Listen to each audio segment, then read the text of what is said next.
It all started with a robbery here at this Chase Bank. As you can see, there's an ambulance here in the parking lot and several officers inside. You can see that whole second story gutted by fire. I did manage to sample a raw oyster. I think I cheated though. I actually chewed it before I swallowed it. To give you an idea what might have happened, we're going to drive you through it. We're driving down Briarcrest, approaching the intersection where the accident happened. From a block away, you can just see a very small piece of red on that stop sign. As you get closer, you can't see the stop sign at all. Making things more frustrating, the human element has been taken out of all this. This guard shack where there used to be an attendant, now a storage closet. The attendant replaced by this machine. And as we all know, you can't reason with a machine. Here live, you can get an idea just how high these floodwaters were. We have debris and branches well over my head, maybe 10, 12 feet up in the air. It's been called a can ban, but that's not entirely accurate. Not only can you not bring this can of beer on the river with you, you can't bring this vitamin water, this soda, or this bottled water in the containers they're sold in. Ursula, it was a long night and it's been a long day for a lot of folks out here. The fire chief telling us about 24 homes have been damaged in some way by this tornado. Here behind me is one of the worst. This belongs to the McCreelis family. You can see the roof has been shredded off. It's laying in splinters on the ground back there. Nobody hurt during the tornado, but they have a lot of cleanup ahead of them.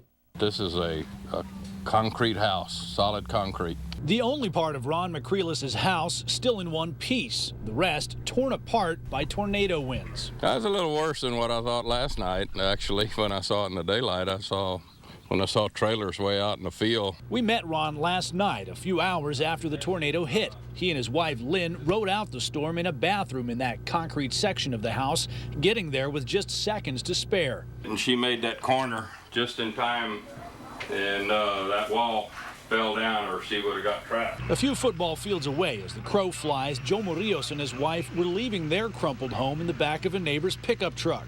Everything came down. My house is destroyed. My vehicles are destroyed. Everything. In the daylight, Robinson Lane, where he lives, was a mess. Pieces of people's roof twisted through trees like tinfoil.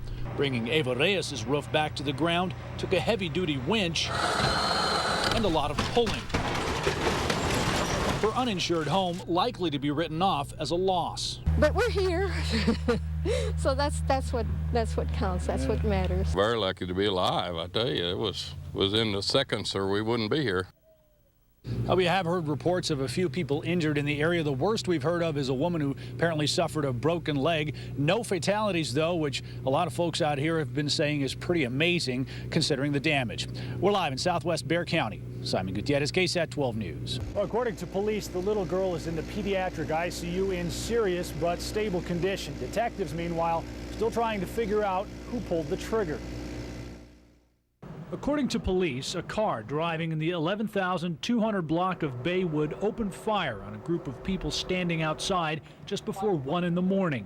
Neighbors remember hearing multiple shots. I came in and 15 minutes later, we heard the pop, pop, pop, pop, pop. It was like 9 shots. Police think the shooter may have had a beef with one of the people standing outside, but instead of hitting the intended target, a bullet hit 7-month-old Maya Baxter, who was sitting outside in a stroller. We were told this morning that the child came out of surgery, the bullet was removed, but there was some internal damage that was done. Police think the shooting may have been gang-related. They say there had been a fight between one of the witnesses and a person they consider a suspect about a week ago. And that's somebody definitely we want to talk to. So if that person's out there, it's in their best interest to come forward before we go looking for them. Richard Vasquez lives next door. He says he was playing with the baby just minutes before she got shot. After what happened, he says he's thinking about moving out of the neighborhood. I have a 7-month-old baby myself, and I wouldn't like that to happen to mine. As for little Maya Baxter, Vasquez and other neighbors can only hope for the best. I heard today that it's really bad. She's in intensive care, so just got to be praying for her. Maybe she'll make it. Police don't have a description of the suspect, but they say the getaway car is a dark gray 80s model Cadillac. If you have any information about the shooting or anything that may have led up to the shooting, detectives would like to hear from you.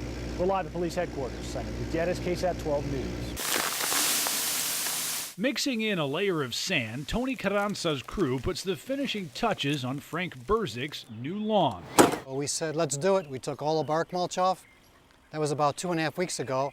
And what you're seeing now is the finished product. Lush, green, and extremely durable. Instant grassification, just right away you have green grass year after year, no maintenance. The turf, which looks just like real grass, is actually made of polypropylene with a polyurethane back. It can last anywhere from 10 to 15 years, and of course will stay bright green without a single drop of water. So it's UV treated, so it's not going to fade on you. 8-year manufacturer warranty. Starting with last year's extreme drought, Carranza has enjoyed a serious spike in business. Homeowners tired of the constant battle to keep their lawns healthy in San Antonio's extreme weather. We think it's gorgeous.